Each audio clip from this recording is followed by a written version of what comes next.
Hello, everyone. Welcome to episode number 237 of Bill Man the Sport Guys podcast. I'm your host, Bill Man the Sports Guy.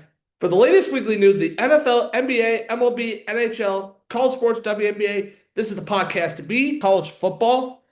With the biggest breaking news coming out that Notre Dame is not elected not to play in the playoffs this season, despite having a strong record at 10-2, which really shocks me as a football fan. And all over social media, it has gotten arguments that some people thought absolutely fine decision by Notre Dame. Some people didn't quite seem to agree with the school's decision to elect to not play in the playoffs. Now, Notre Dame sarcastically had a tough schedule. Psych, they had kind of an easy, despite losing to schools like Alabama and Miami. And for some reason, Notre Dame just said, nope, no playoffs, sorry. I mean, as a football fan, if you have a record above 500, wouldn't you still want to play the playoffs regardless? Because I can't seem to recall in my entire time watching sports where a team above 500 just basically said no thanks to playing the playoffs. Seems a bit of an odd move, I might add.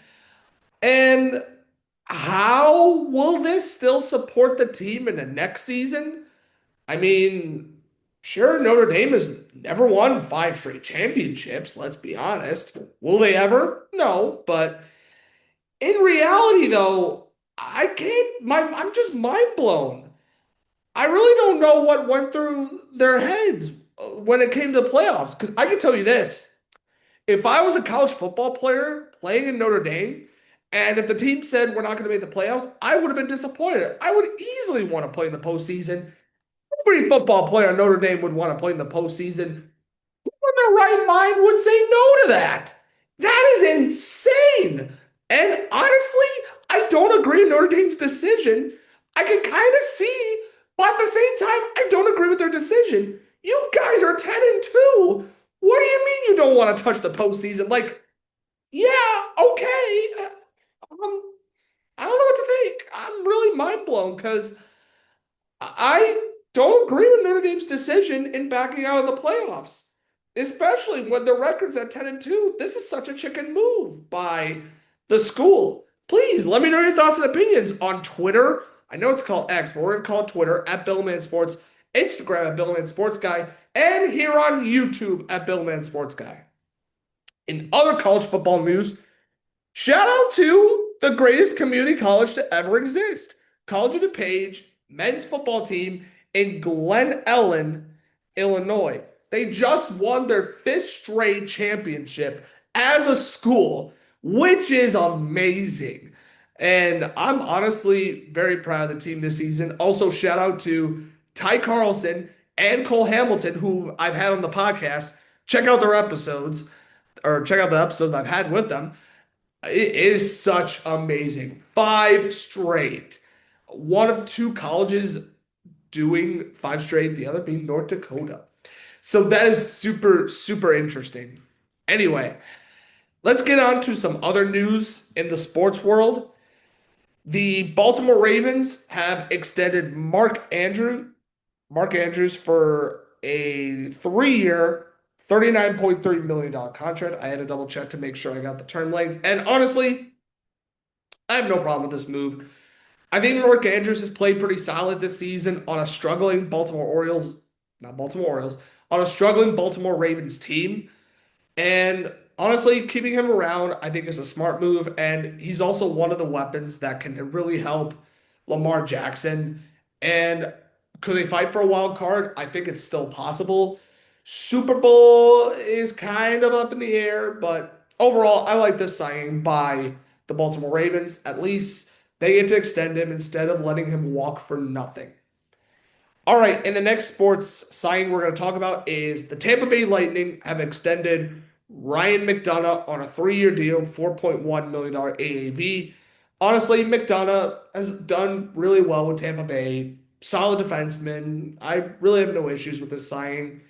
And I think Ryan McDonough is basically a Tampa Bay Lightning for life, which makes sense because he did win two Stanley Cups with them at the end of the day. Okay, now into the NBA because there's two moves that leave me in shock, but also scratch my head, and one that I kind of saw coming. It's mind blowing to me that Chris Paul, who wanted to come back to the Los Angeles Clippers, signs a 1 year deal and also wants to hold the team accountable to help him win. Apparently, that wasn't the case. Ty Lue, or I'm sorry. So basically, Lou Williams, they were mad at him for holding people accountable. Here's the thing I don't understand. Why is holding people accountable a bad thing? Because don't you want the whole team to be better? And also, you want your players, your teammates to be better. At the time of this recording, the Los Angeles Clippers, their current record is 6-18. And you let a veteran Chris Paul walk. The Clippers are so confusing to keep track with when it comes from a basketball fan point of view. Obviously, you extended Kawhi Leonard, which turned out to be one of the worst free agency signings in not just in the history of the franchise, but also in the NBA. Just back-to-back mediocre seasons, made the playoffs, get eliminated. I really can't seem to figure out what direction are the Clippers trying to go. And yet they let Chris Paul walk because they were mad at him for holding people accountable. I don't get it. I really, really don't. This is very confusing, and the Clippers may really need to look at themselves in the mirror because if people are not going to get held accountable in the organization, how exactly are they going to be better? So I want to know your thoughts on that. The last topic we're going to talk about today is Giannis Antetokounmpo of the Milwaukee Bucks. Reports came out that he is discussing his future. So, from a Bucks fan point of view, I mean, the Bucks, they're 10-15, and this kind of tells me that the Bucks need a retool, to say the least. And I hate to break it, if the Bucks don't get it together, Giannis is good as gone. I mean, they might as well trade Miles Turner. They might as well trade Kevin Porter Jr. You might as well trade AJ Green, Kyle Kuzma, Bobby Portis. You'll get pieces back in return for those players, especially Giannis. And if Giannis does get traded, ooh, I would probably see him go to the Cleveland Cavaliers. I would love the Chicago Bulls to go after him, but I am not happy with reports that the Bulls don't want him for some reason, which I think that's a dumb decision on the Bulls' end. I wouldn't be shocked if he somehow, some way ends up in LA with the Lakers or the Golden State Warriors. I mean, Giannis to Oklahoma, maybe. Let me know on what team you think he's going to go to because assuming the Bucks don't get their act together and if they start selling their players and if Giannis does get traded, here's my top 5 teams that I think he'll get traded to. The Cavaliers, the Warriors, and the Lakers.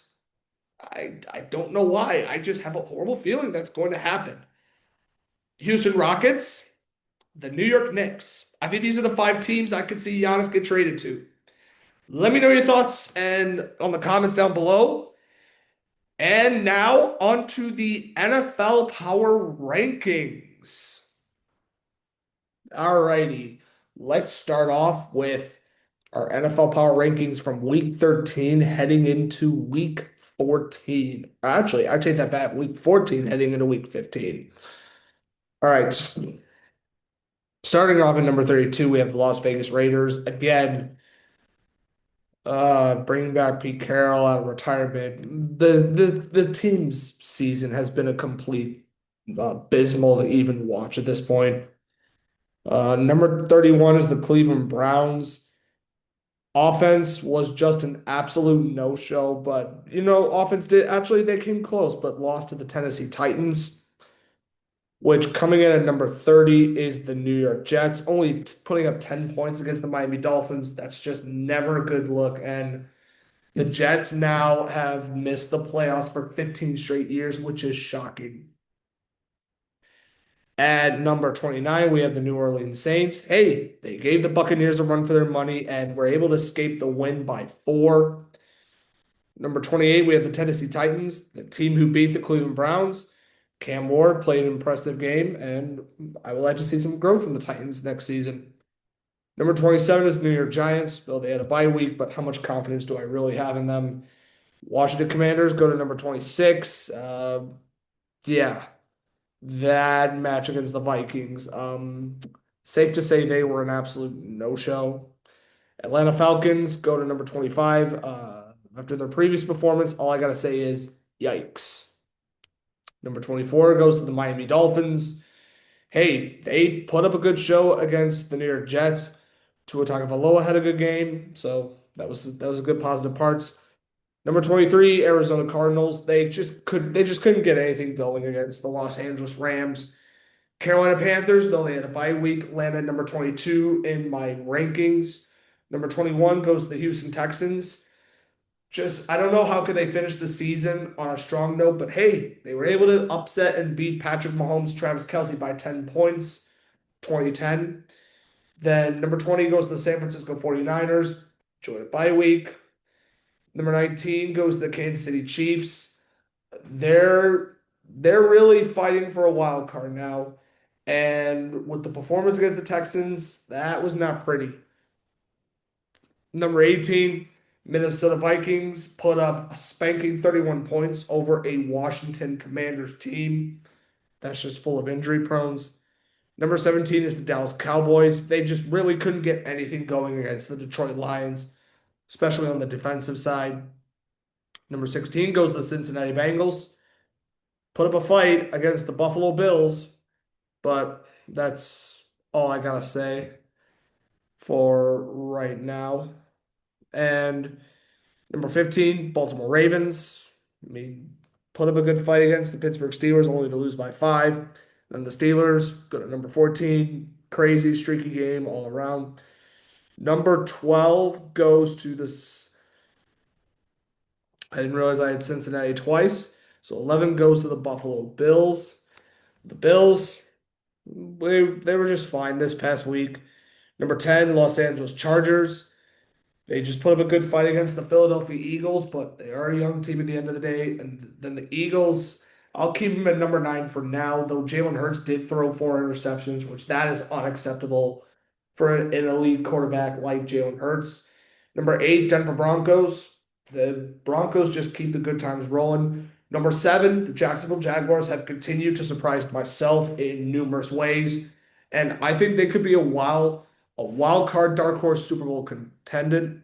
Number 6 goes to the Chicago Bears, despite throwing that costly interception to the Green Bay Packers, which, as a Packer fan, GG Bear fans, but Green Bay Packers go to number 5 in my power rankings while they pulled off an impressive win against the Chicago Bears, but I didn't think they do good compared to the other 4, which at number 4, I have the Detroit Lions. They really gave the Dallas Cowboys a run for their money. Jared Goff, Gibbs, Amara St. Brown, everyone showed up today on the Lions. Number 3, the New England Patriots. They had a bye week, but the other 2 teams had a really, really good game, and I could not ignore them. Number 2 goes to the Seattle Seahawks. I mean, the Seahawks, they really took the Atlanta Falcons to school, 37-9. And Sam Darnold was just having, and the offense were having a field day. And number 1, definitely my sleeper for the Super Bowl, the Los Angeles Rams. Matthew Stafford was just amazing, and the entire offense came to play. And this concludes episode number 237 of Bill Man the Sport Guys podcast. I'm your host, Bill Man the Sports Guy. For the latest weekly news of the NFL, NBA, MLB, NHL, college sports, and WNBA, This is the podcast to be. Have a good evening, everyone. Stay tuned for episode number 238. Peace.